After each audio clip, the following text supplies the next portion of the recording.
Hi, welcome to Needing Meeting. My name is Carol. I'll be your host today. And today we'll be reading yet again from the Smart Recovery Handbook. We are on chapter 6, and today's topic is setting goals. We talked about the vital, absorbing, creative interest list, or vital, or VACI. A lot of acronyms to remember, I've noticed. Nonetheless, doesn't make the information not good. Still makes it good. Anyway, so I put up the an example of a VACI list last time, and then setting goals. So far in this chapter, we've helped you identify what parts of your life are probably in need of your attention, regaining your physical, mental, and emotional health, and rediscovering lost passions and interests, and creating balance.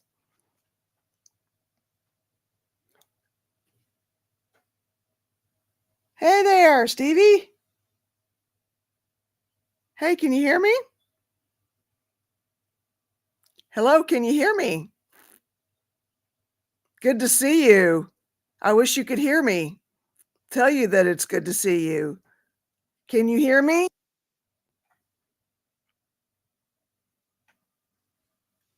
Can you hear me, Steve? Steve, can you hear me?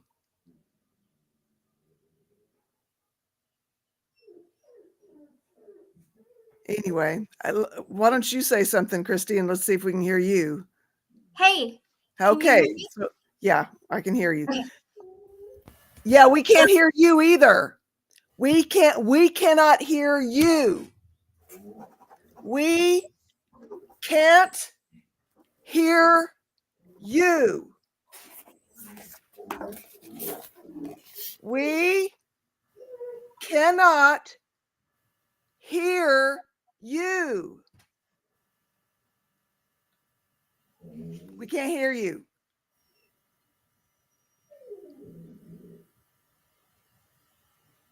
We can't hear you, bub.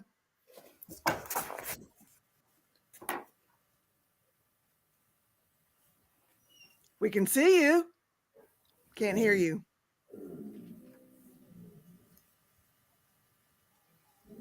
Can't hear you. Nothing, bruh.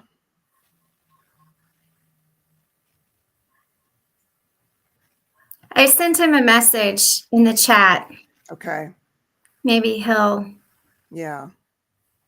I think most of the people are probably over at the lifeboat right now because Tommy's doing a video about Aaron. Okay. Yeah. So. Well, we can schedule this for later. Maybe we can help Steve get the bugs worked out. Yeah, I mean, I was just saying that's probably where everyone is because I've seen a lot of people, and I literally just hopped on from over there too. I was like, oh, well, I gotta go. I mean, I don't blame people for wanting to be there. No. Well, did you hear what happened? Well, I haven't. I watched his one from when he explained why he was not around for a little bit. Oh, yeah. So the Aftermath Foundation that he created, that he was vice president of, a few days ago created a code of conduct without his knowledge, and then said he violated it and voted him out of his own foundation. So, yeah. So he did a video like explaining. He's like, there has been some problems for the last 6 months. He's like, but we, I didn't say anything about it. Apparently when he raised all of that money for Mike Rinder for his cancer and all like that, there were difficulties between them, and it was just within the last few days, he said and apparently they voted out the president of the foundation a few months ago. And yeah, it was like, it was really heartbreaking to watch him talk about it. you know. But he's like, we're working to get people out of a cult. Apparently, Aaron's going to start his own foundation. But he's like, in the meantime, the Aftermath Foundation is still doing good work. Like, That just makes no sense. yeah, like why you would do that to somebody, and it just, I don't I don't understand, like, I don't what understand people think either. in that situation. Like, No this is warning, no mm-mm, nothing. no. Just no even letting a member of your own board know that you've created a code of conduct, A. Yeah, and the vice president of it, B, because he Now said who was the president that got booted out? uh, whoa, started with an L. Um, I don't remember who it was. I don't want to say the wrong name because I think I'm thinking of the wrong name. But it the initials were LG. I don't remember like what the name was, but apparently he said when they created the Aftermath Foundation, there was no code of conduct or anything like that. And apparently the board got together and voted on this code of conduct, and then basically said one of his videos was against the code of conduct, and they voted him off. And Mike Rinder said when they think of the Aftermath Foundation, they think of Mike Render, not AA Ron. And I'm like, that's not what I think, but okay. So Yeah. he said, he was very, in his video explaining what had happened, he was very gracious toward them. And he's like, they're still fighting a good fight. Like, he didn't say I mean, anything that's something bad. that Scientology would freaking do. That's what a lot of people are saying. That is that is like in the playbook of Scientology right And there. yeah, and apparently that some people disconnected from him. And it's like, wait, what? Hold on. Yeah. So, but he said he was going to start his own foundation. Can you hear us, Steve?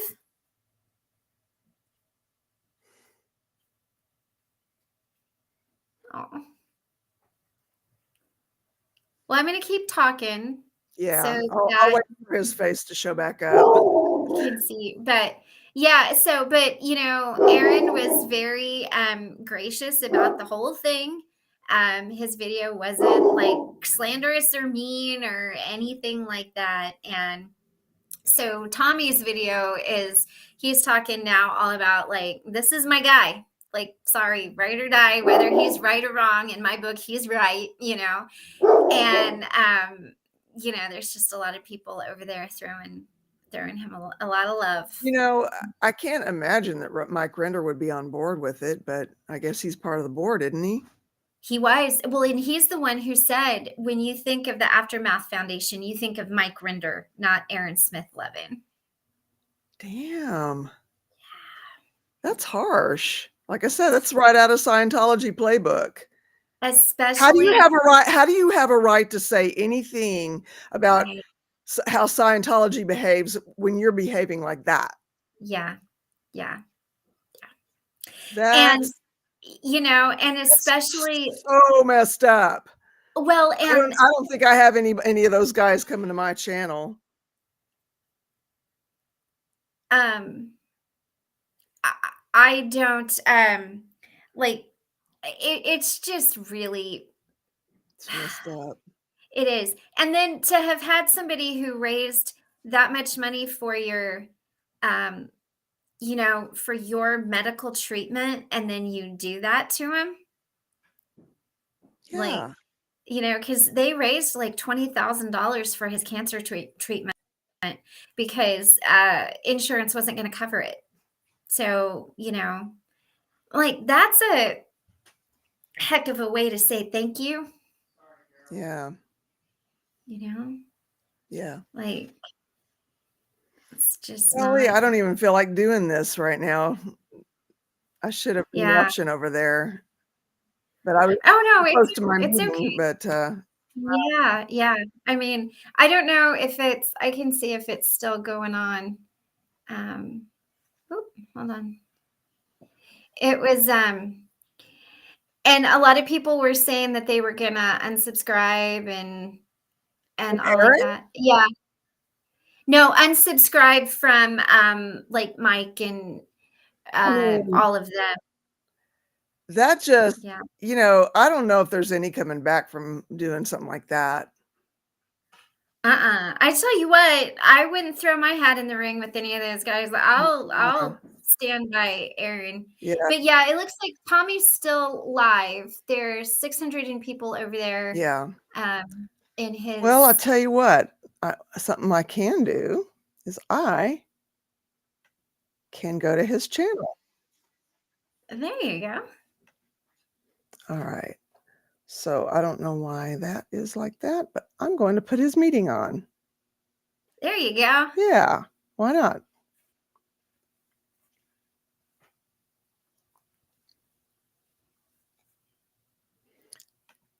That's so messed up. Yeah.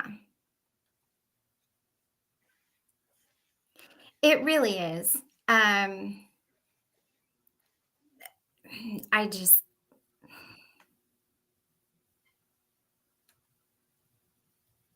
Oh, I guess he has it done. He just said there's a cat in the basket. Hold on. Let's see. Really, all of the backroom stuff and everything that goes on is. Sorry.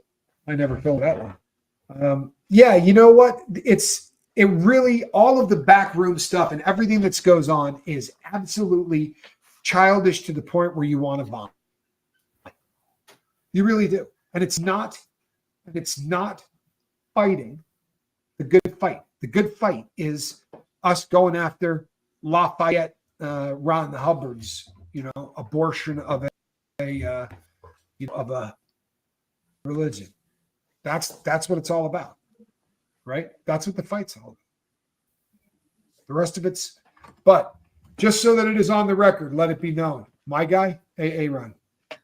Yep, right there with you, Tommy. Good batter. My guy, AA run all day. All day, every day. In how they handle this. And only time will tell. On the bright side, I think it will spawn more good, not less good, right?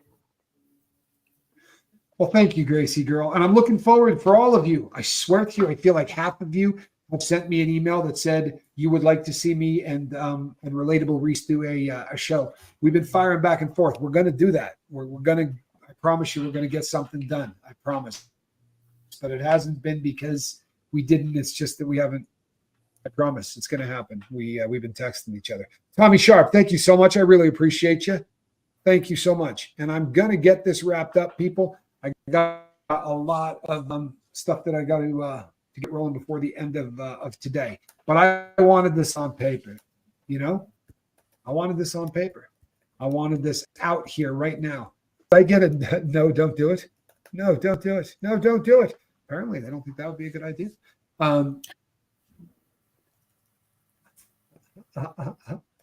Good. Sub for the pup. Excellent. Aaron will go on bigger and better. I think I might leave that one up. What do you think of that? Because I think that one, I think that's got kind of a nice ring to it, Carol. Or was it Carol? No, it was Mama Dukes. Mama Dukes says, Aaron will go on bigger and better. And I agree with you 100%, people. I really look forward to seeing what Aaron does. Wait a second. Abe Froman? Would that be the Sausage King?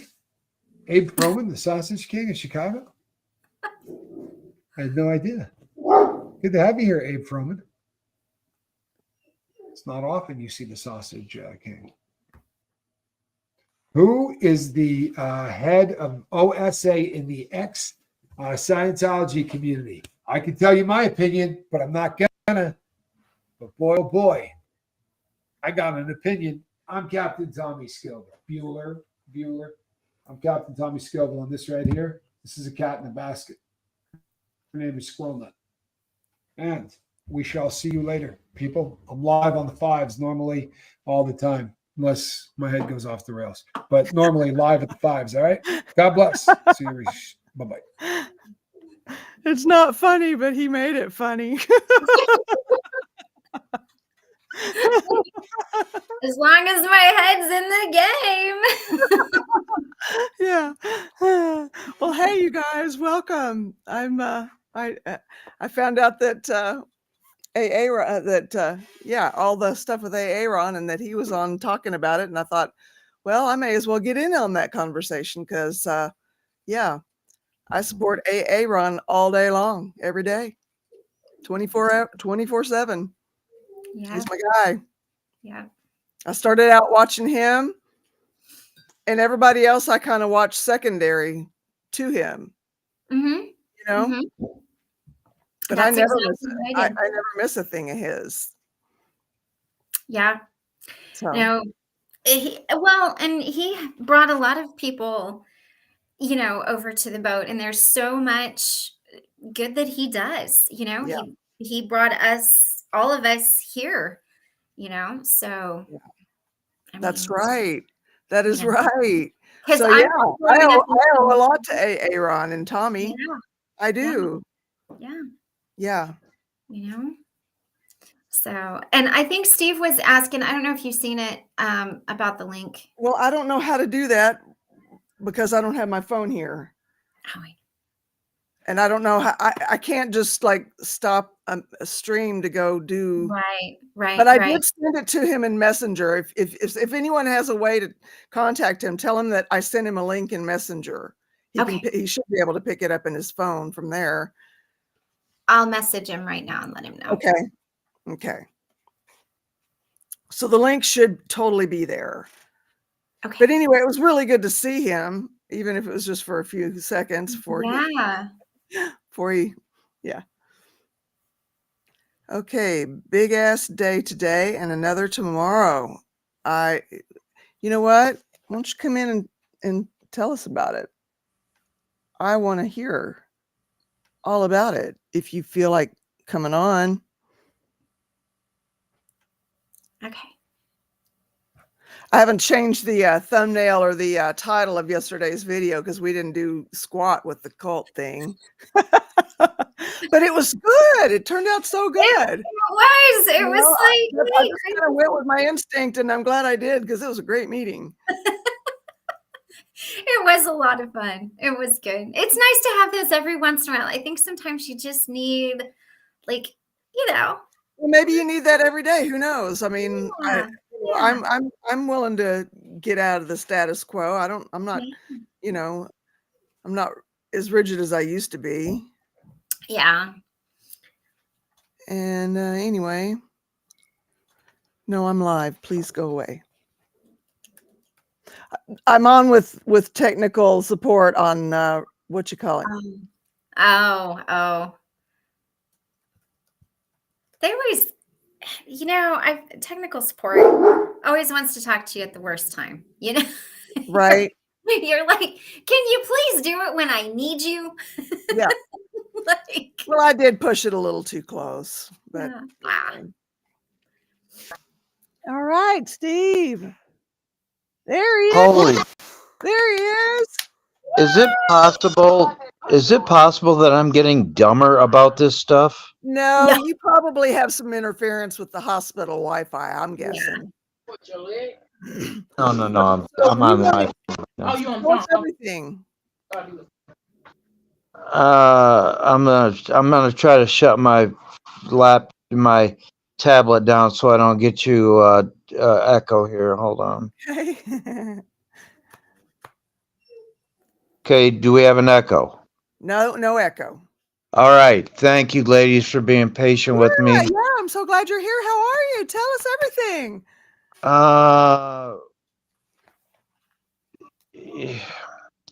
I'm not worse than I was yesterday, so I'm gonna call that a victory. Okay. All right.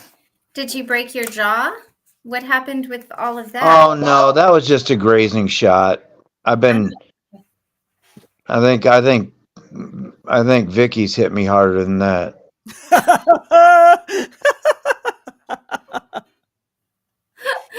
Well,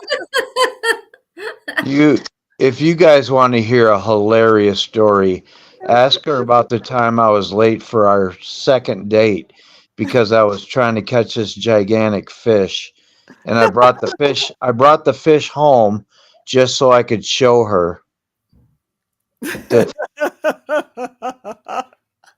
I bet that didn't go over too great. Stinky. No. I think she was asking herself what'd she get into at this point. I mean, to be fair, I would be too. I'd be like, wait, we're supposed to go on a date and you bring me some nasty old slimy fish? Mm. And it was a carp on top of that, so. Oh. But it was like 25 pounds and it was humongous, and I just couldn't give up on it. And she understands now, but she didn't back then. Of course not. Right. I mean, that's Who funny. said that? A fish not romantic? Or La how romantic. Chameleon? Yeah. Yeah. LA Chameleon? La Chameleon? Yeah. Yeah, no, it wasn't very romantic at all. That carp and whack you on the side of the head with it? No, that was later on in the evening when I played the I was trying to be funny to make things go away, and I did a not so funny joke with the iron being hot, and then I pretended like I put it on my face, and her first reaction was got mad and slapped me. Can I just say this whole thing is starting to remind me of grumpier old men with the Sophia Loren Oh, you have no it and Anne Margaret. I just have these visions.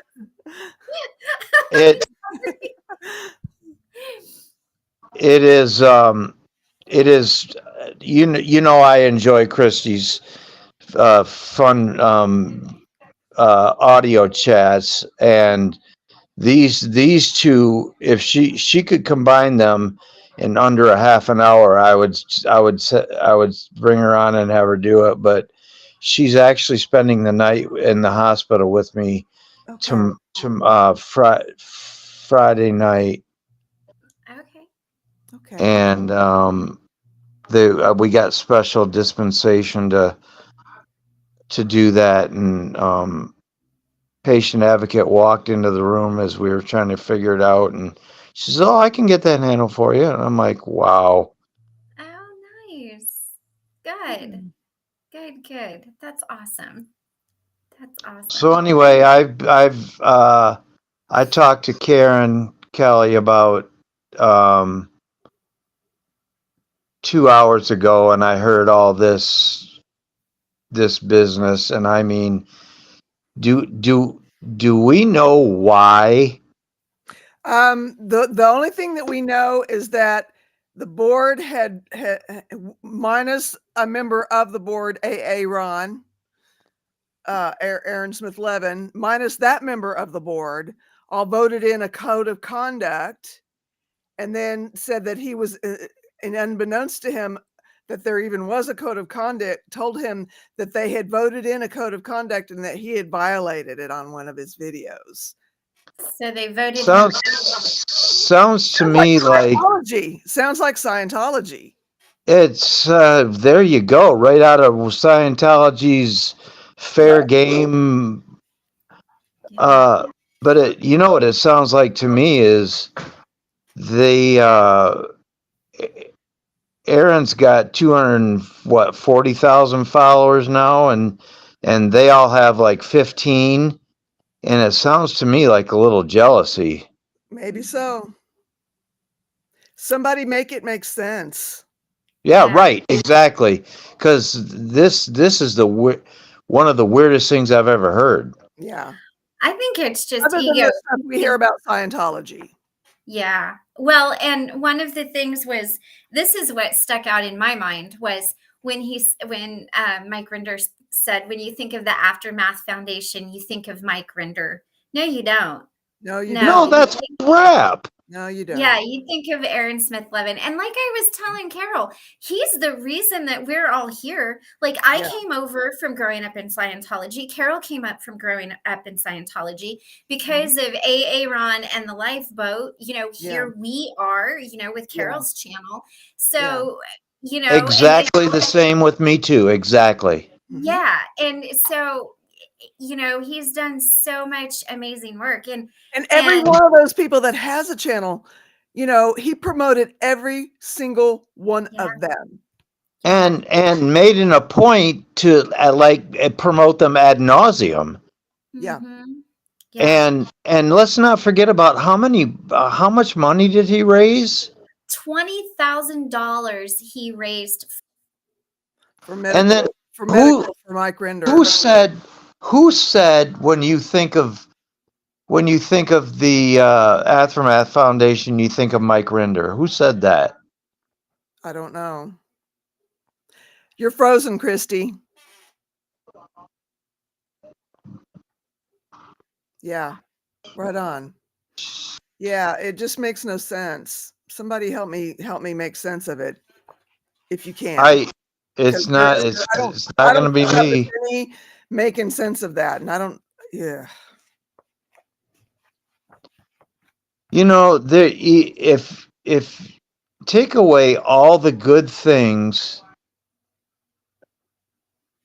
I mean, all the good things that the Aftermath Foundation has done for people, and then there's still be a seedy underside of it, you know. Yep. Yeah. That's you know, I mean, a lot of times when you see the ex-Scientology people, you wonder, you know, can that still be part of their... Oh my gosh, I was just going to say that. Are they completely... Now they're answering the question for me. Yeah. The question. Are they still a little bit inside in their head? You know, I mean, are they? I mean, if they were so enmeshed that they function that way within Scientology, you know, could it be possible for them to function that way outside of? And yeah, they answered my question. They answered it. Something's way off. Something is way, way, way off. And what could he possibly have done to violate a code of conduct? He never took the opportunity to say names. The only time it happened is when he outed Reese. Yeah. And that was totally by just a flash on a screenshot. And so we're going to take a founding member. We're going to get rid of them based on a meeting that we had minus you being there. Yeah. Well, and he said when they originally started the foundation, they did not have a code of conduct.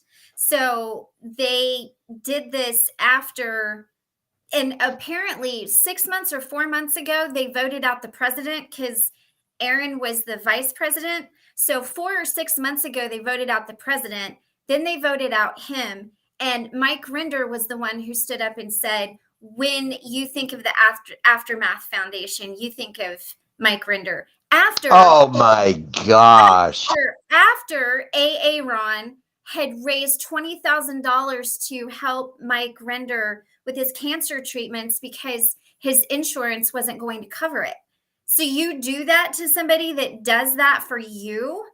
Like, yeah. I'm sorry, that is shady AF. So let me ask you guys this. How do you continue to follow their channels now?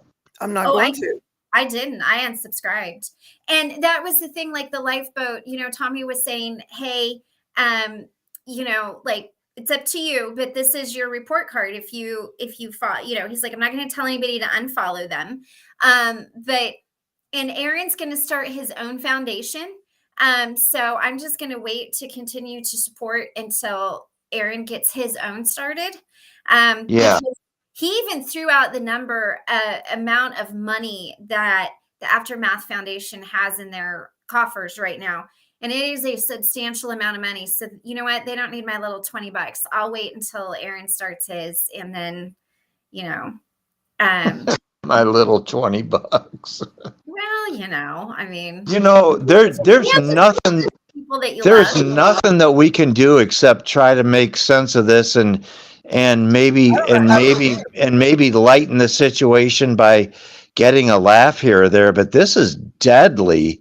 Mm-hmm. This is dead on Scientology 101, and it is there's no, with the information that we have now, there is no making sense of this. Mm-mm.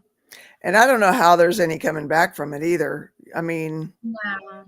you think you got all these money in your coffers, but you know, if you're going to use that money, it's going to dwindle, and where are you going to get your replenishment? Well, and who helped you put it there? You know, I mean, that's just it. But you know, like the positive side of this is sometimes when you have those tower moments and things just blow up, it's because there is something so much bigger and better for you out there. And I just have a feeling that that is what is, you know, coming on for AA Ron, because there's a lot of people who love and support him, you know, and I you know, yeah, it's There are YouTubers that'll never get 240,000 subscribers. Mm-hmm. yeah. And you know, if you think about it, to be the kind of YouTube channel that he is, you know, I mean, he's just speaking out against Scientology, speaking out against a cult. About something that he's completely educated to do. Yeah. And you know, that's not something, I mean, people aren't tuning into him to laugh or, you know, whatever. Like it's like this, you know, there's a real reason for it. There's a need for it. And the cool thing was, I guess Leah Remini had also said she took like a very diplomatic approach to it. She's like, unfortunately, you know, it's sad to see chapters close, but it's exciting to see what new chapters are going to open. So, you know, she was pretty diplomatic about it. But, you know, he said that she was, you know, she was really good to him too. So, like, he didn't have anything bad to say about her. Yeah. And I mean, it's also interconnected. Same here, Monique. Yeah. Yeah. And you know, Aaron's not going to take even if he finds out what exactly happened, he's not going to spit it out on his YouTube channel because he's classy. I mean, especially if it's dirty dealings. Yeah, but he's gonna let somebody else do it, or he's gonna give them enough rope to hang themselves. I don't think that why should he? If he finds out, he has every right to expose it. No, absolutely. But that was my point. The point, that's the kind of guy he is that unless it's done something to damage his. Thank you very much. This is your dinner? Did we get 2 yogurts and 2 jellos? I don't see that. I see 1 jello. That's a standing order for every meal. And the notes are in there like 3 times. All right, I'll ring the nurse and have them send down another note. I'll let Jake know. Thank you. Anyway, I'm sorry. I'm thinking about showing the video over. Are y'all down for that? Yeah. Okay. Aaron's video or Tommy's video? Tommy's. Oh, yeah. That way everybody that's on here can see it. And just to tell you what kind of a guy Tommy is, he called me 5 minutes before his show. This is a bummer, right? This is one that I don't want to do, but I probably need to because so many of you have reached out and asked that I weigh in on this. I'll be really honest with you. I don't have any, I don't have standing in a lot of ways to weigh in on this. I really don't. I think the Aftermath Foundation is doing amazing things.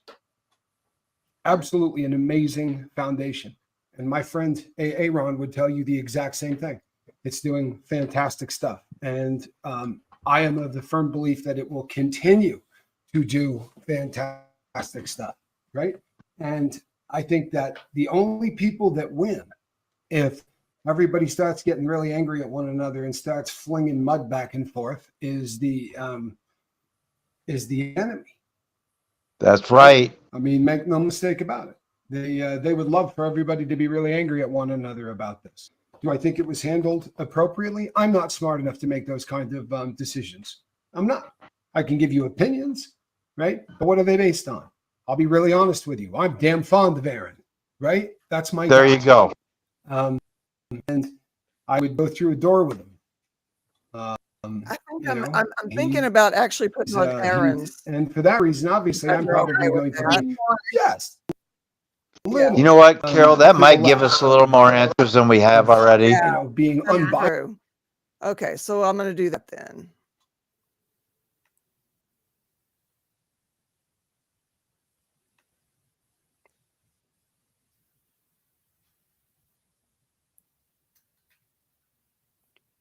I don't think Aaron, I don't think his video was very long. And I'll bet you he got a little emotional too. What do you bet? He wasn't too bad. I mean, you could tell it. It's impossible for me to record or do anything if unless I'm home alone. Hello, everyone. I have no idea if this is going to work. I have no idea if Wi-Fi is going to work properly. I hope it's not laggy. You guys know I wanted to do a video or two per day while I was here in London on vacation. Turns out the Airbnb that we're in is such that it's impossible for me to record or do anything if I'm home, unless I'm home alone, and I'm never home alone until tonight. Everyone's out seeing Book of Mormon, and I figured, you know what? I'm not a big fan of musicals. Always wanted to see the Book of Mormon, but I think I can sit this one out. 8 days ago, last Sunday, I was voted off the board of the Aftermath Foundation. And I want to do a video about this sooner, but I didn't want to do any videos until I did this video. And like I said, this is the first opportunity I'm getting to do this video. So let's get to it. I do have some notes in front of me.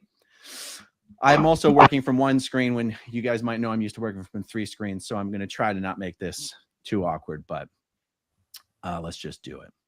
So the official reason for my removal was a video that I did 2 weeks ago, calling out an attorney, one of the attorneys representing Val Haney in her trafficking suit against Scientology. And I didn't know the name of the attorney. The title of the video was something like attorney makes huge mistake in Scientology trafficking case. I remember it. And that video was about Graham Barry. And you wouldn't know that if you'd seen the video, because I never said Graham Barry's name in the video. And, you know, these plaintiffs are represented by large law firms. These law firms have tons of lawyers. If you already knew that Graham Barry was the one guy who was supposed to show up to that hearing, then you knew that's who I was talking about. And if you didn't already know that, you would never have any clue. Okay. Now, apparently, that video that I did about Graham Barry violated the Aftermath Foundation's Code of Ethical Conduct. Now, not only was it a surprise to me that a video such as the one that I did would violate the Aftermath Foundation's Code of Ethical Conduct, it was in fact a surprise to me that the Aftermath Foundation had a code of ethical conduct. Because when Luis Garcia and I created the Aftermath Foundation almost exactly 6 years ago, we did not create a code of ethical conduct. There never has been one. One was not required. It's not part of our bylaws. It's not part of our incorporation documents or anything like that. It turns out that less than 12 weeks ago, unbeknownst to me, and through a vote that I was not aware of and did not participate in, the foundation adopted a code of ethical conduct that prohibits any board members from publicly criticizing. Code of ethical conduct. What does that sound like? Sounds like Sounds like Lafayette Scientology. Ronald Hubbard. It sounds like Scientology's is what that sounds like. Interesting, isn't it? Mhm. That Any individual Jesus, or any this is organization starting to that stink. does any type of work with Yeah. I mean, that's like I said, I'll say it again, maybe a million times before this video's ended. It's right out of their playbook, Scientology playbook. Mhm. or for the Aftermath Foundation, or is engaged in any type of work, ethical conduct that prohibits any board members from publicly criticizing any individual or any organization that does any type of work with or for the Aftermath Foundation, or is engaged in any type of work even similar to the Aftermath Foundation. Strange, right? Mhm. Now, if I had been aware that such a code of ethical conduct was being voted on and was being approved, I would have had a difficult decision to make personally. Would I commit to being restrained in what I'm allowed to say on my YouTube channel, or would I voluntarily step down? It's hard for me to say with 100% certainty how I would have handled that at that time. I probably would have signed the document and then crossed that bridge when we came to it. But honestly, it would have put me in a tough position, because I have used my channel to criticize people who needed criticizing. Mhm. And I've criticized people who, according to this new code of conduct, I would be prohibited from criticizing. So, for example, Why? Chris Shelton. Chris Shelton is someone who could be considered to be engaged in work that is at least similar to the Aftermath Foundation, in that he sort of helps people who are leaving Scientology. Now, after the first Danny Masterson trial resulted in a hung jury and a mistrial, I very publicly criticized Chris Shelton and Tony Ortega for platforming the jury foreman, who said publicly that the Jane Does were not credible and were not believed by a majority of the jurors, and that no reasonable jury could ever unanimously find the Jane Does credible. Now, at that time, the Jane Does were made aware that this interview was going to be done and going to be published. And the Jane Does asked Chris Shelton and Tony Ortega they didn't say don't publish it. They didn't say don't do it. They said, could you just please wait until the district attorney or the deputy district attorney announces whether he's going to retry Danny Masterson or not. You know, the guy who thinks we were all unbelievable and that nobody would ever find us believable and was actually working with the defense to get the charges against Danny thrown out. Could you just wait on publishing that interview until after the DA makes an announcement about whether he's going to retry Danny? And Chris Shelton and Tony Ortega said, no, we can't wait. This is a scoop. This is our right. We're going to do this anyway. Basically, we're going to say F you to you guys. Okay. I very rightly publicly criticized Chris Shelton and Tony Ortega for doing that. Based on this new code of ethical conduct that the Aftermath Foundation has adopted, doing that video would be something that would get me removed from the board. So as you can see, it would be a problem for me. Now look, Graham Berry, about Graham Berry. Graham Berry is a very competent attorney who has done a lot of good work going up against Scientology for decades. He's an attorney that I and the foundation have sent a ton of business to over the last 6 years. And I will continue to send business to Graham Berry. When it comes to the type of cases where he's sending demand letters to Scientology to get people's money back, there really is nobody. Graham Barry has no peer when it comes to helping people get their money back from Scientology. When it comes to the recent trafficking cases, many mistakes have been made. Many mistakes have been made. Deadlines have been missed. Incomplete filings have been made. Declarations have been omitted from filings. Mistakes have been made. And Graham was just replaced on one of those cases just today. So I was not completely out of line in my criticism of Graham Barry. I just want to say, I didn't name Graham Barry. Now, Graham sent a letter to me, copying the foundation, all the board members, threatening to sue me if I did not delete that video and publicly apologize. What that video had anything to do with the Aftermath Foundation is beyond me, but I don't want to belabor that point here for a moment. Now, after discussion with Graham, I did delete that video a couple days after I posted it. Oh. I just wanted to say that for the record. Oh. And I wanted to say there's no real hard feelings. I mean, if I'm, even though, anyway, there's no hard feelings. Okay. So that's the official, hold on, let me switch screens here, you guys, make sure everything's going okay on the stream side of this. Okay, good. Back to my notes. That's the official reason. Now, I feel there's no official reason that I'm going to give that's going to be like, what are you talking about? Well, how could that be sufficient reason to get rid of you? There were a lot of unofficial reasons discussed in the 30-minute conversation that I and the board had on Sunday evening. What it really comes down to, guys, for a long time now, every time I get into trouble or piss someone off, people go running to Mike Rinder and Claire Headley complaining about me. Now you might go, who cares? Just tell them to F off. Okay. Every time someone is pissed off at me, they go crying to either Mike Rinder or Claire Headley. Oh my God. Did you hear what Aaron said? How can you let him do this? You must do something about Aaron. Oh my God, did you hear what Aaron's done now? This is horrible. How can you tolerate this? You must do something.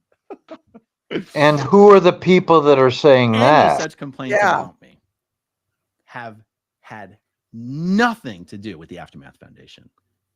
Yeah, that's a question.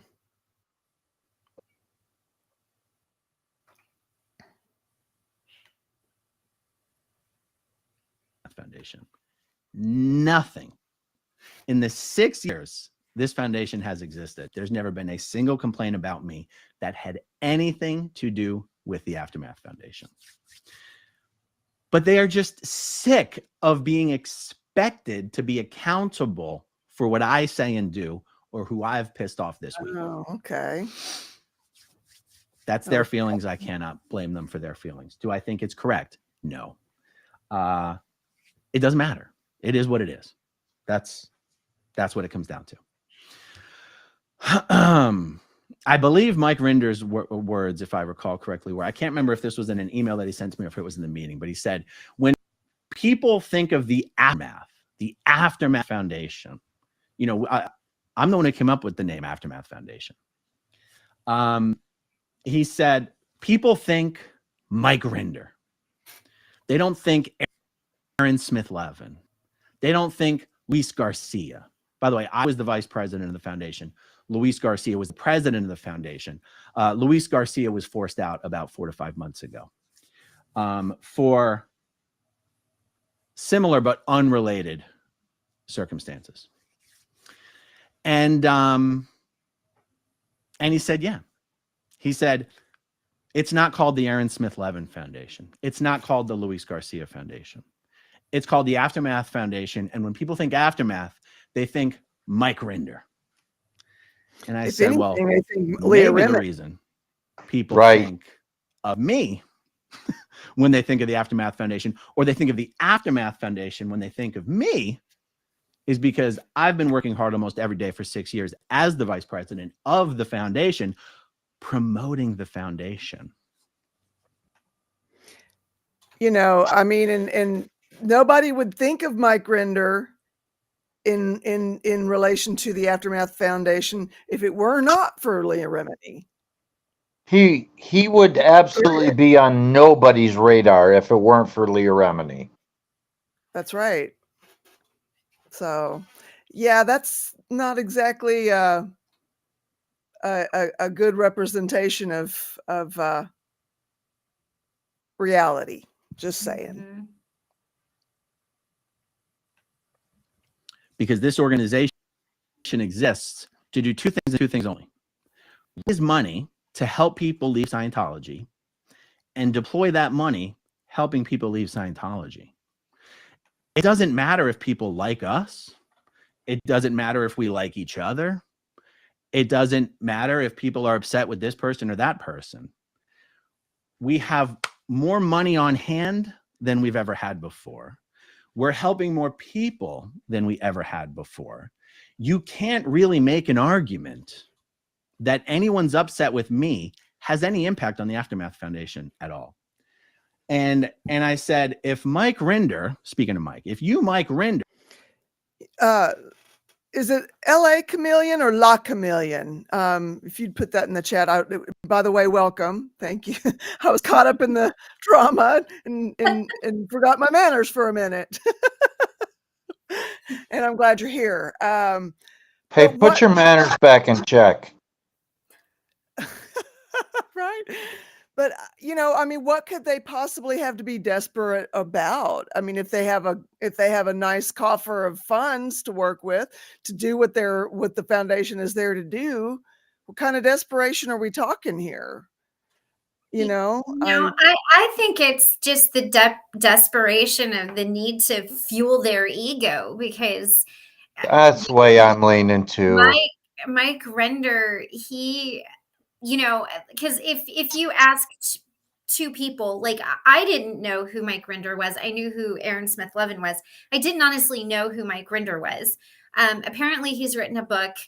I never wanted to read it, but I've watched the interviews of Aaron Smith Levin, and if he put a book out, I would totally read it. So I think it's just that, you know, maybe like nasty competition, and you know, maybe Mike Render was just really desperate to be seen as the, you know, big man, because wasn't he pretty high up in Scientology?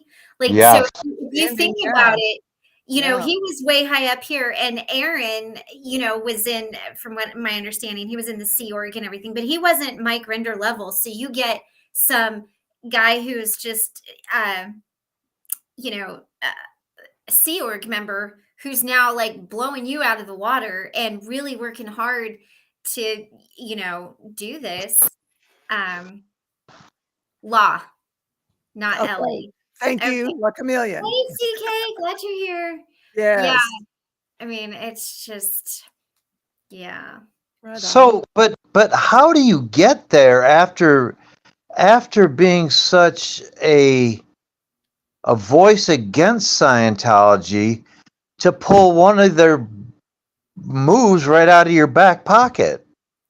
Well, That's a good question. you think about it though. I mean, Mike was in it for a very, very, very long time, like decades. So it's going to be second nature to him to default. That's going to be his default setting.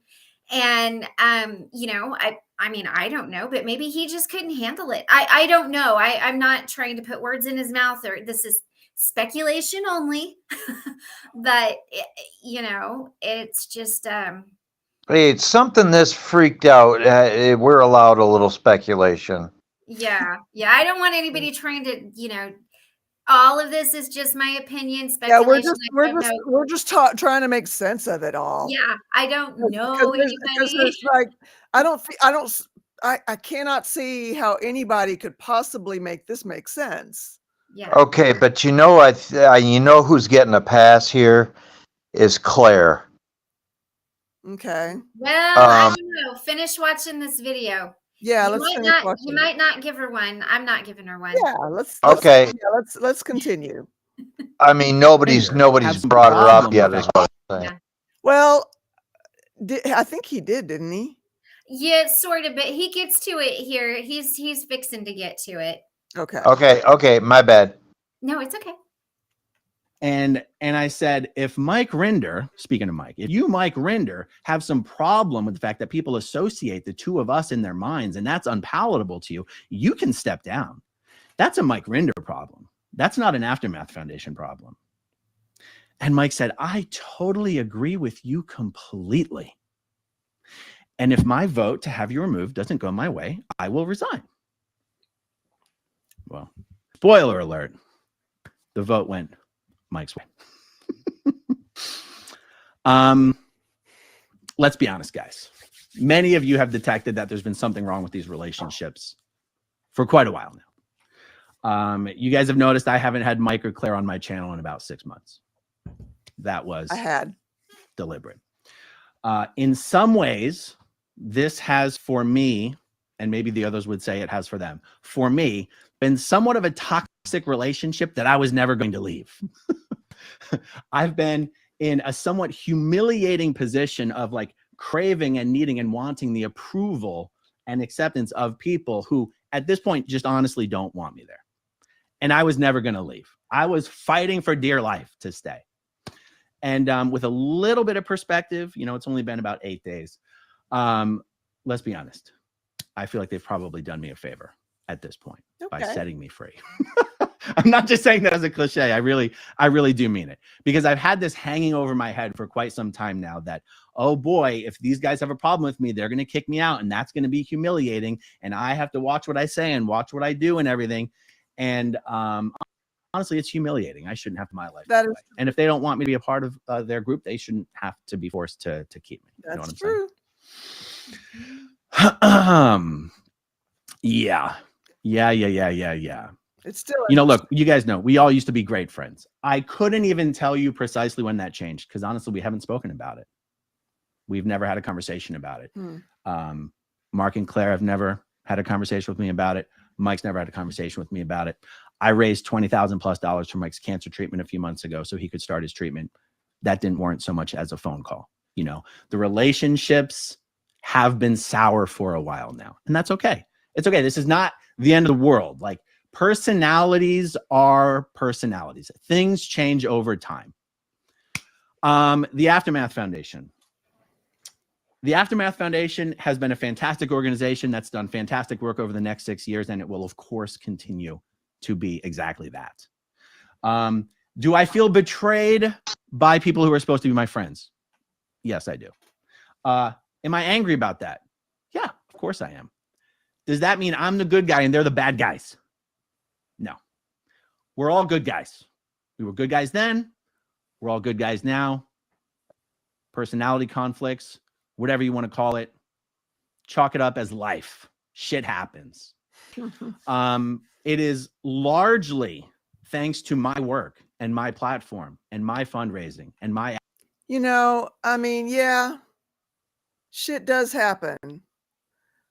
But, you know, that doesn't mean it should happen. Right. No, and this was my point about him being classier than them, is because he knows the real reason. And he knows why the relationships have gone sour, and he's not going to be the first one to spill it. Well, and I think there's, you know, definitely taking the high road. You know, there's something. Yeah, I totally feel high road ground here. Yeah. Because I mean, he has every right to get just lay it out all on the line and get as nasty as you please, and he ain't doing it. Right. And yeah, that was my point from the beginning. He's just not going to do that. Yeah. Well, let's continue. Yes. My advocacy that the Aftermath Foundation has close to $250,000 in the bank. The Aftermath Foundation finally has gotten to a point where it has, and you know, that's information that you can get from publicly available filings. So I'm not like telling tales out of school here. The foundation has finally been able to accumulate, but also raise, thanks to YouTube, enough funds, more funds than it can easily spend. So the floodgates are open, wide open, on the types of requests that the Aftermath Foundation can grant, not only from people who are leaving Scientology, but from people who've been out of Scientology for years.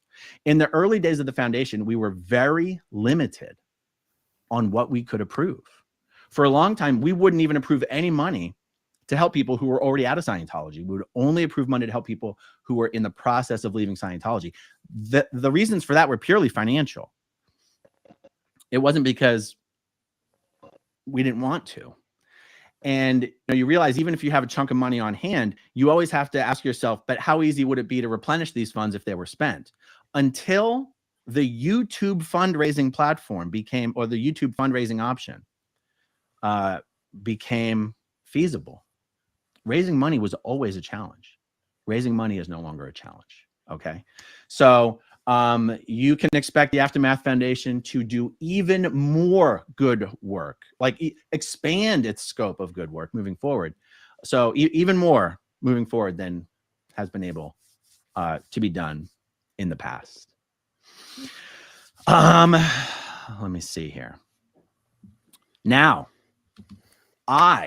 whenever I appear on large platforms talking about my channel or the SPTV phenomena in general, I have always said and have never failed to say that the icing on the cake for what you hear on YouTube is I want to address this. I was actually just thinking about this as soon as you said that, CK. The reason I'm interested in this is because I personally came out of a cult that I was in for 10 years, from 1999 until 2009. And Aaron Smith Levin specifically, I saw every video he ever did once I learned he had a YouTube channel, because it helped me process the things that I went through in that coercive control environment without the triggering language that it happened in. Every cult has its own language, and ours was no different. And it was just a completely foreign language as compared to the one that I came out of. Mine was kind of a Pentecostal, evangelical, charismatic leaning thing, but it was independent of any other organization or organized religion. And so How convenient. right, yeah, I was going to say, potentially there's less potentiality for oversight there, and I would say that's a fair assessment of how things were. Because every once in a while I would ask myself, okay, we've got all these people keeping us in check, who's keeping them in check?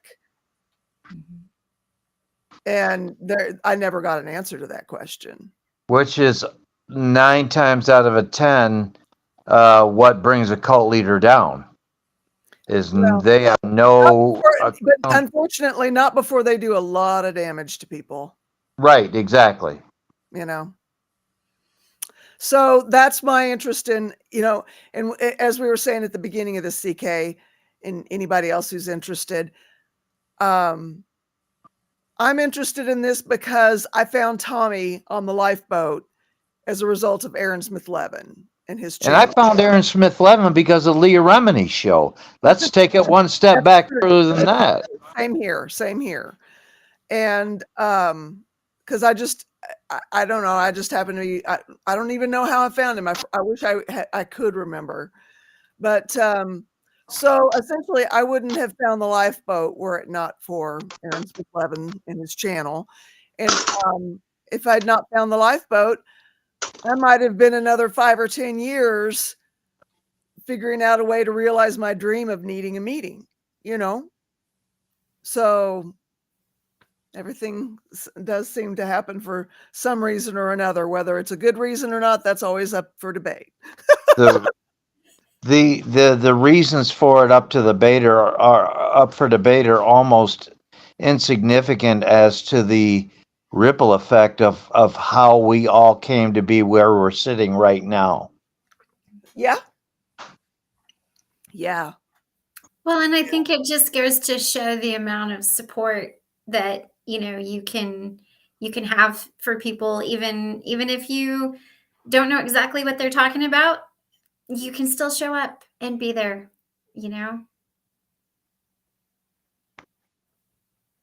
Right on. Yeah, you know, that's one of the narcissist things that, you know, a covert narcissist will do is, you know, present themselves as somebody who needs your help Mm-hmm. to realize their full potential. That was You know, one of the guys, first one husband. of the things that you guys brought to my attention was whenever I thought of a narcissistic cult leader, I always thought of a man. But you guys said, no, no, no, no, no, no, no, no, no, no. There's plenty of women. Who was the one that originally started out as a weight loss? Oh yeah, I know who you're talking about, but I can't recall her name. Yeah, Way Down or something. No, yeah. Was it Way Down?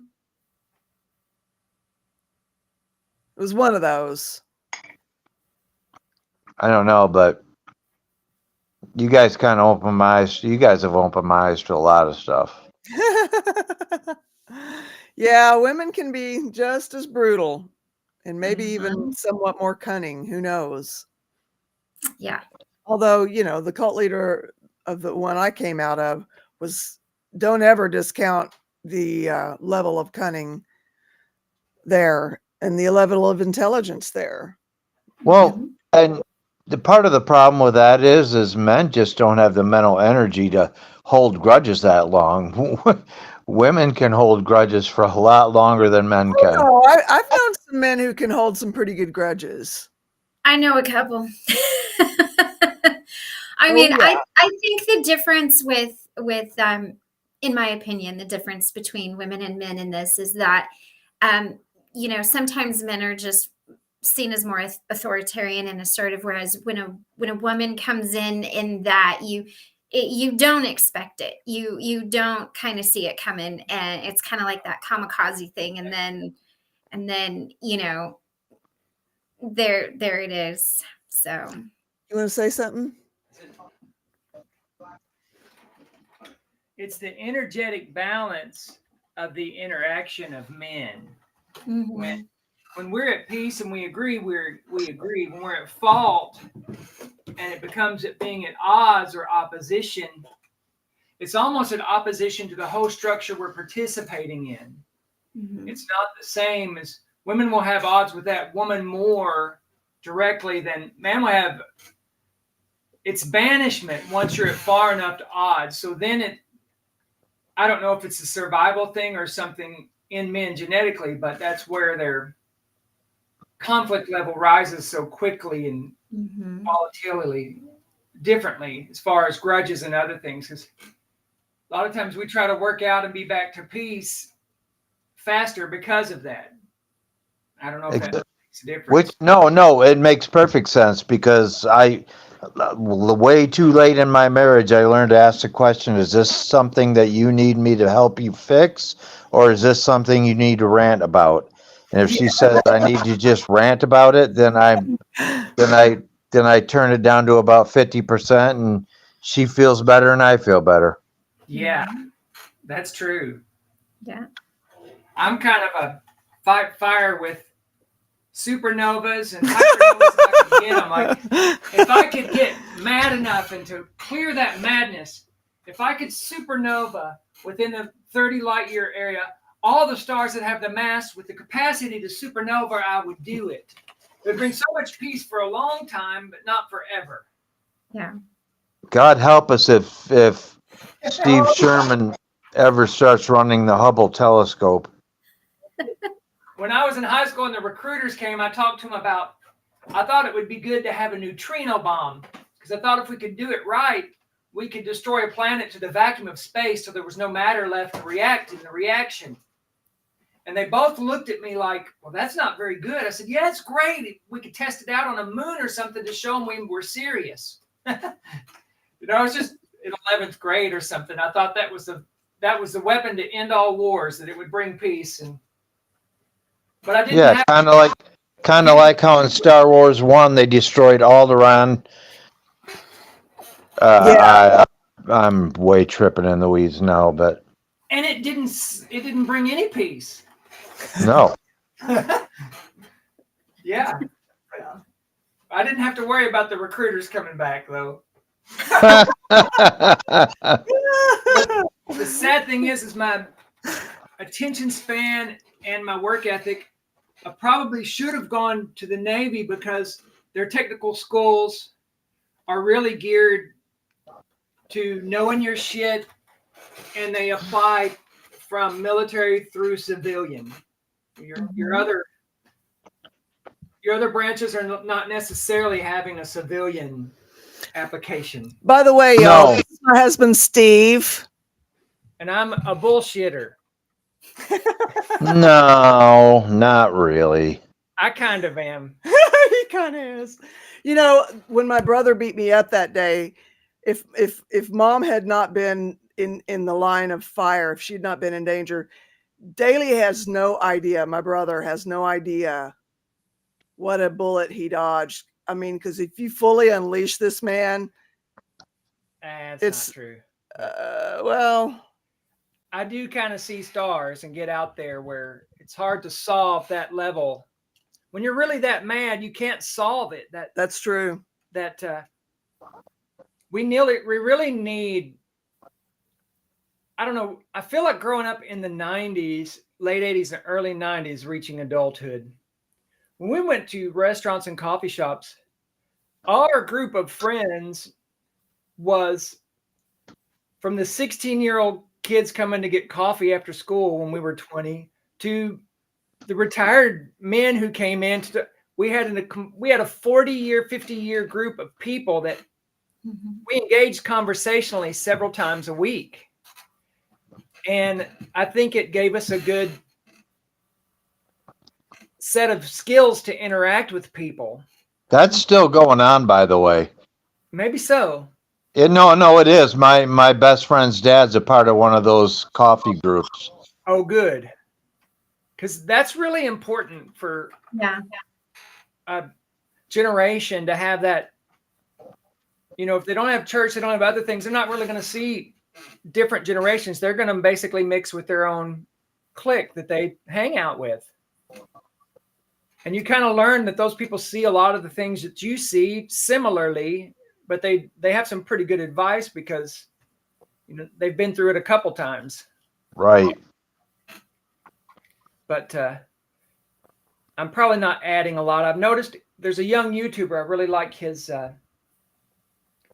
He kind of does documentary type casts, like podcasts, and he's really smart. And the people he are just way above that he brings on, and I notice he's doing it through his YouTube, not in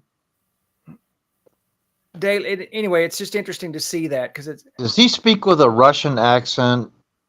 Nope, this is oh man, he kind of just looks like about a early 30s, just kind of,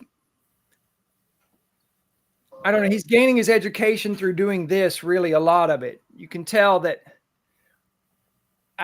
if you're in your 50s, our vocabulary and our conversational skills have a certain interactive capacity. And if you're in your 20s or 30s, there's some of that was missed because education changed. Some of the things they covered in school and they don't have some of the symbols to make reference points to because it wasn't included in their education. Unfortunately, No, and I would agree with that, and I would also agree that there's a different tone to our conversations. I mean, it's wonderful to be able to sit and disagree with somebody, but still tell them I love you at the end of the conversation. right. I mean, I think, you know, they are going through harder times than we are in some ways too.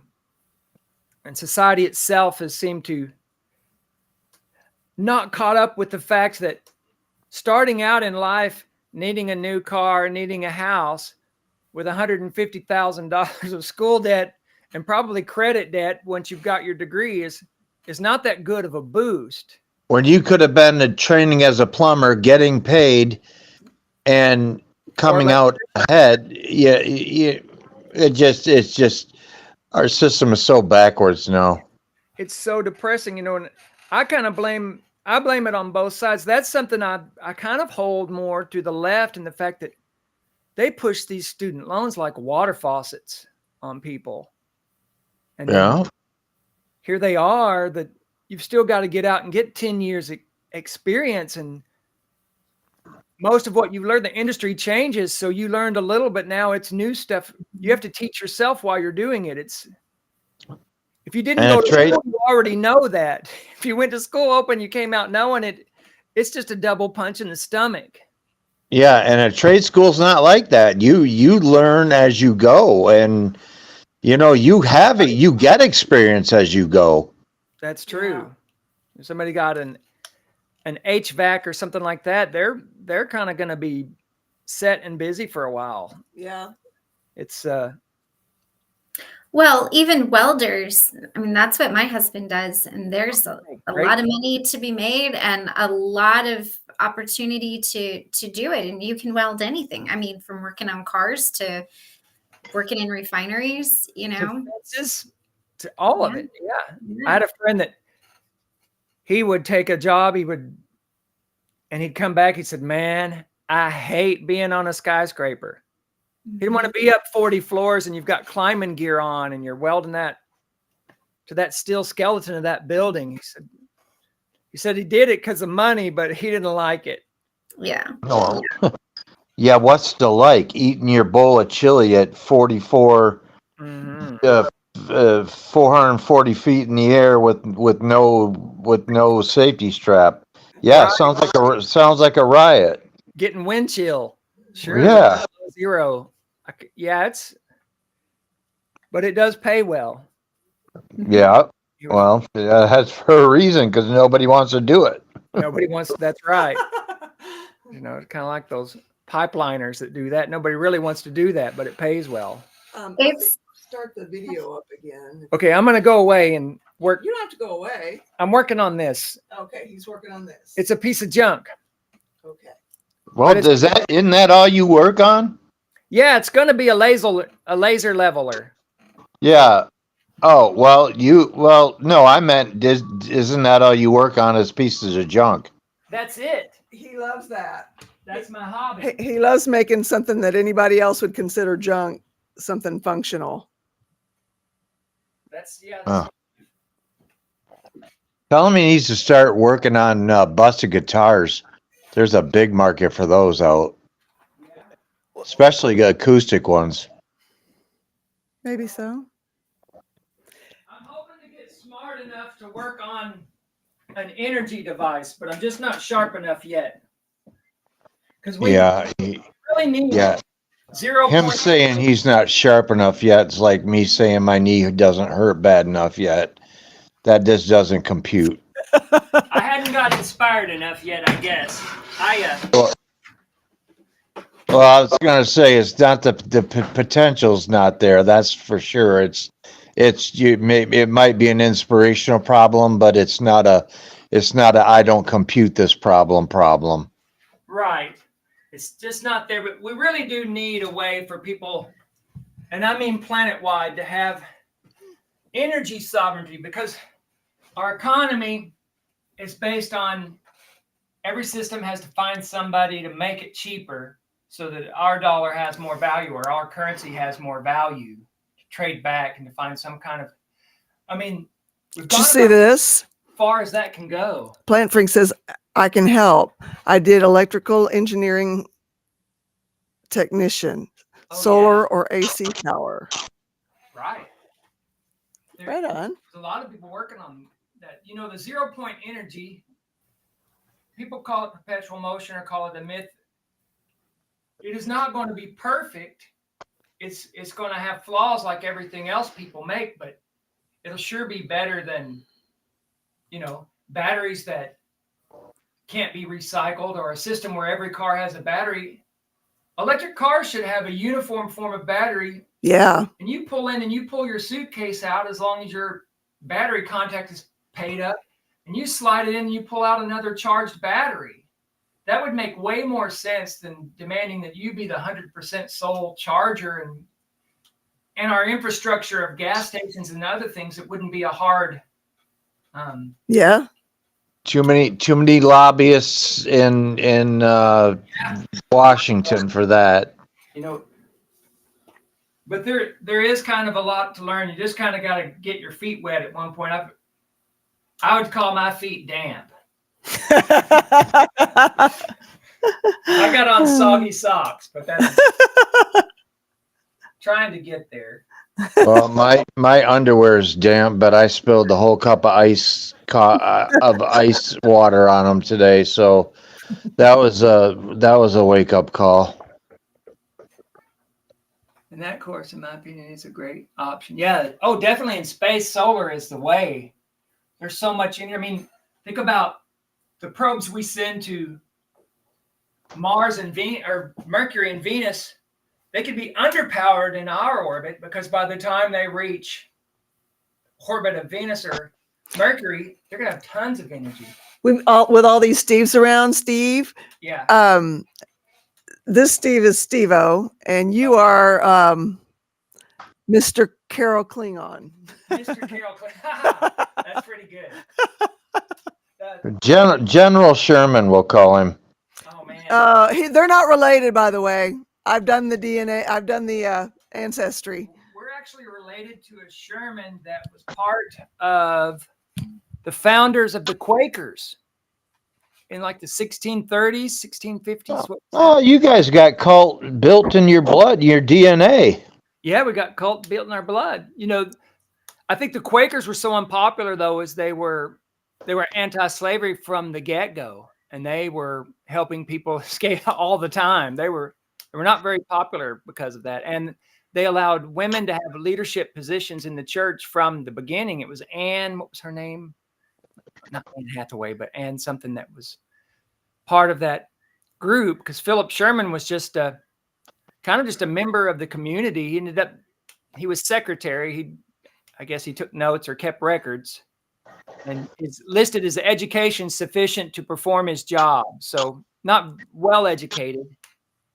And the 7th or 8th kid out of 11 when he came over from Wales in 1620, 1630, something. And they were kicked out of Boston. Yeah, Massachusetts, and they went and founded like a little bitty, what's the name of the town? Rhode Island. I want to. If it's not Providence, it's Portsmouth. It's a little bitty Portsmouth. Portsmouth. It's like 20-something thousand people now. It's not a big Portsmouth. And Hey, would anybody be opposed to restarting this video?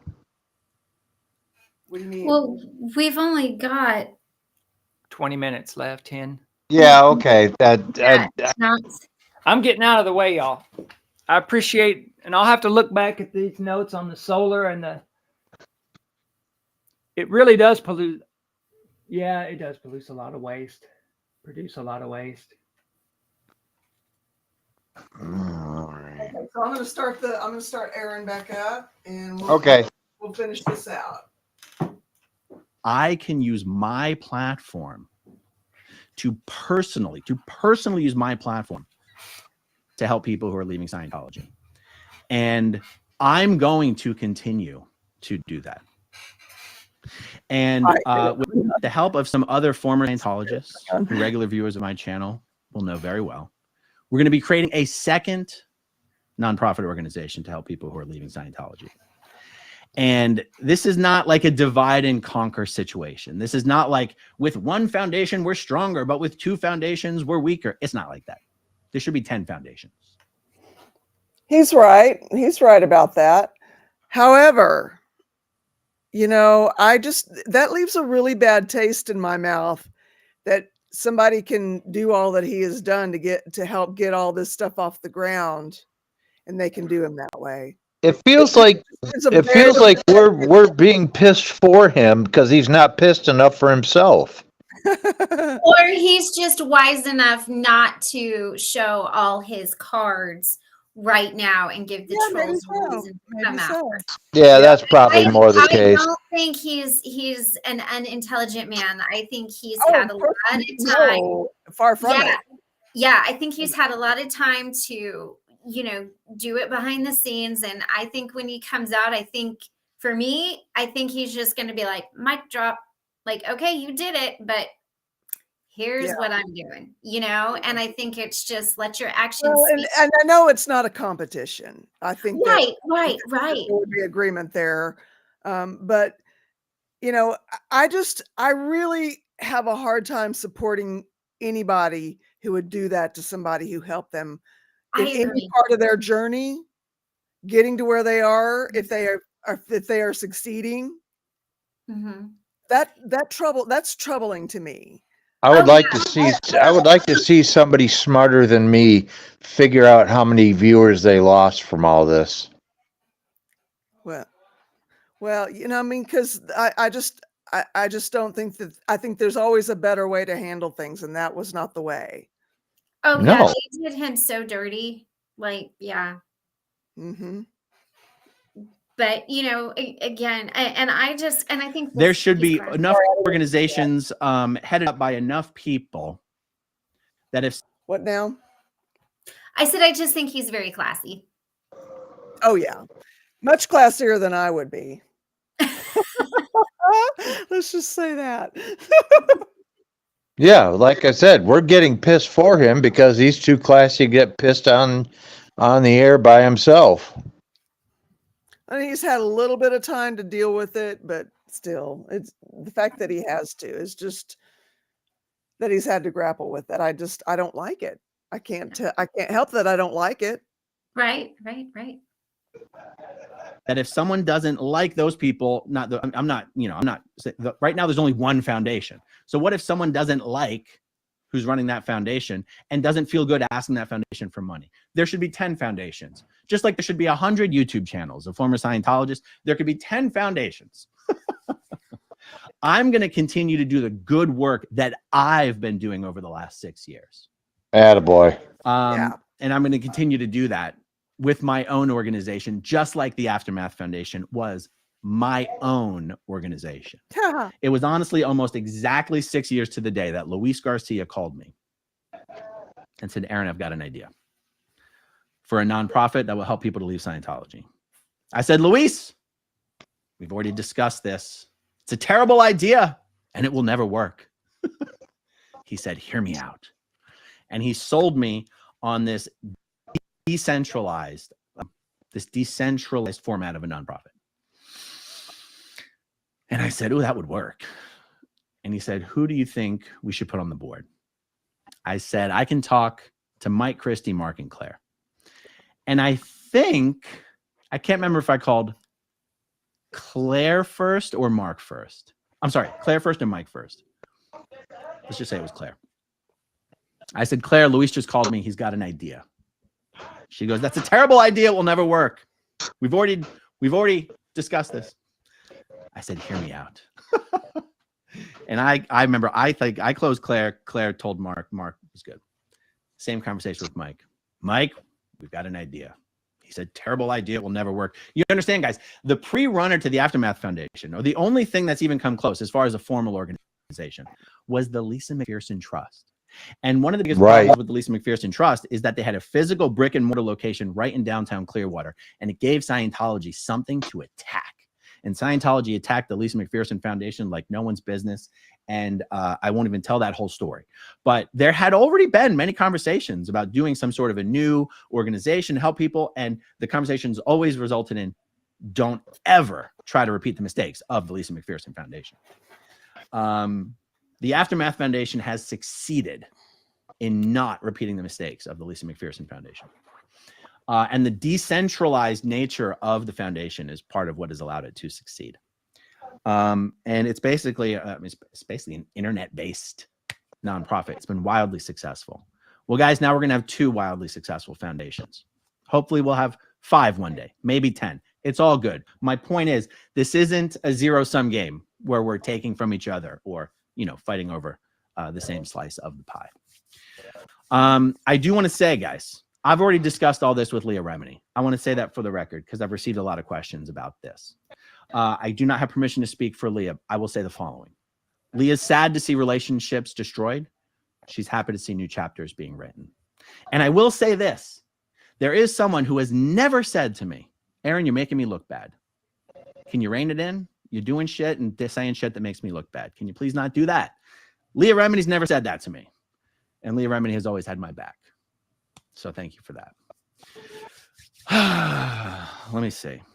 Okay. That is definitely all I have to say on this. I'm going to skip the super chats, guys, because I haven't even been looking at the live chat, and I don't want to go down that path right now. That's it, guys. It's Monday. I travel home Wednesday. Thanksgiving is Thursday. You guys know me.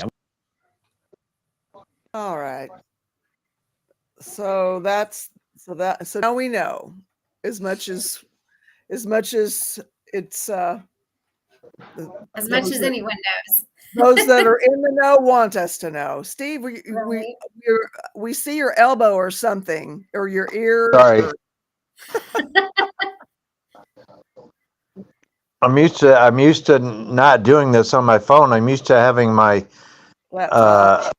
my laptop, and I'm just getting dumber. I can't seem to connect with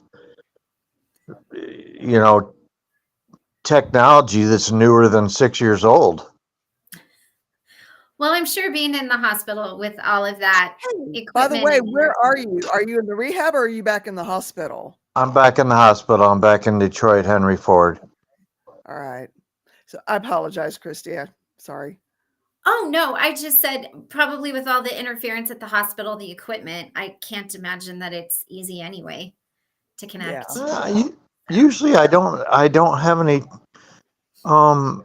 trouble with the bandwidth or anything. It's just it looks different on your phone screen than it does on a laptop screen, and I'm having trouble reconciling the two. Right.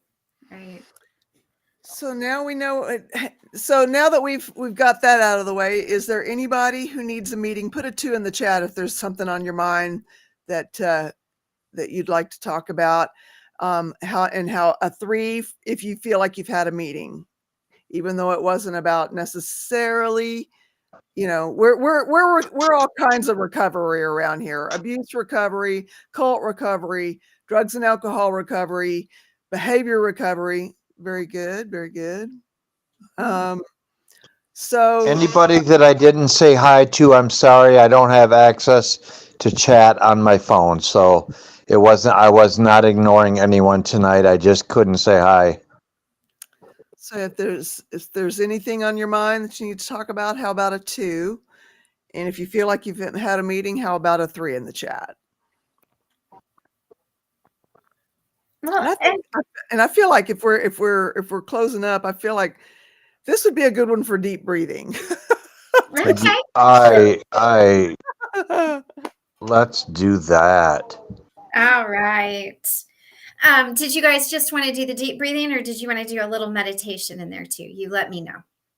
I don't know. I'll let you go with whatever flow you want to go. With the flow. Okay. All right. So for those of you who are just joining us, we sometimes end with box breathing. So we're going to breathe in for a count of 4, hold for a count of 4, and then release until all of the air is out of your lungs. And we are let's do that 3 times, and then we'll do a little small meditation, and then we'll just kind of end that way. All right. Close your eyes. So in, hold, out.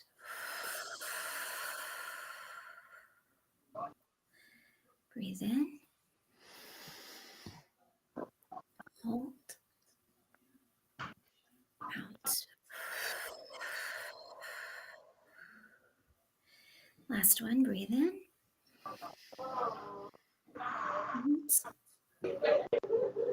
out. With our eyes remaining closed, drop into your heart. Take a moment to let the beautiful pink and amber and gold lights surround your body. Imagine your feet planted firmly on the ground with roots running deep, deep, deep down into the earth. Take a moment to feel your body anywhere that you might feel stress. Start from the top of your head, slowly releasing your stress as you go down, releasing to your eyes, down to your mouth, down to your throat, feeling all of the stress and anxiety leave your body as it goes down through your shoulders, to your heart space, to your elbows, down to your fingertips, to your belly button.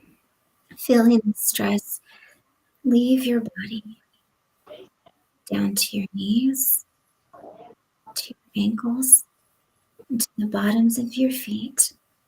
All of the stress and anxiety and worry and anxiousness leaving your body, going down, traveling through the roots, deep into the ground, where it gets deposited, completely out of your body and out of your consciousness. Now, up all love and peace, joy and acceptance and confidence, bringing up the roots to the bottom of your feet, to your ankles, to your knees, feeling the love and confidence expand in your body, up to your belly button, to your fingertips, and your elbows, to your heart space as you feel it take over your heart, up to your shoulders, to your mouth, to your eyes, and out the top of your head, feeling completely immersed in confidence, love, acceptance, and wisdom and understanding. Take a moment to enjoy the stress-free and loving energy, and open your eyes when you're ready. Yay. Yeah, that's always a good way to end. Yeah, it is. Because then you're like, Yeah. Yeah, you know, I wanted to say something. I went to town today to return some stuff and mail some packages. And I was like, in all the traffic situations, I was able to like slip into kind of my higher mind, I guess you'd call it, you know? yeah, Like I was able yeah. to go and be chill with a lot of the stuff. I'm like, oh, this is cool. I like Yeah. this. I don't know if it'll be something that'll happen every time I get on the road, but it happened today, and that's There pretty you cool. go. That's awesome. That's Yeah. awesome. Yeah. Yeah. You know, Yeah. and it's one of those things too, like when you just get to the point where you're like, you breathe and it just kind of becomes a default, and you know it can relax your body and bring you that peace, then it's not like such a tricky thing to do, you know, and you can do it when you're in traffic. You're like, okay, breathe in, hold, breathe out. I mean, we've got traffic situations. You know, this part of the world started advertising that it was in the top 10 places to live. And so they did all this promotion and stuff, but they did not build the infrastructure for all the population growth. So now it's just as crappy as anywhere else. So yay. Right? You're like, please don't put me on those lists. Oh, I was in California when I started seeing them, like, shut up. Because I I always know. wanted to come back here, you know? Yeah. And Yeah. now it's like I can be anywhere and be happy because this is not where I grew up, you know? Right. Awesome. Well, wonderful. Well, Law Chameleon, you're welcome. And you guys have a good night, and I will see you tomorrow. Steve, it was good to see you. You guys take care. You too. Love you guys. Thank you for being here. You're awesome. And peace, y'all. Talk to you soon.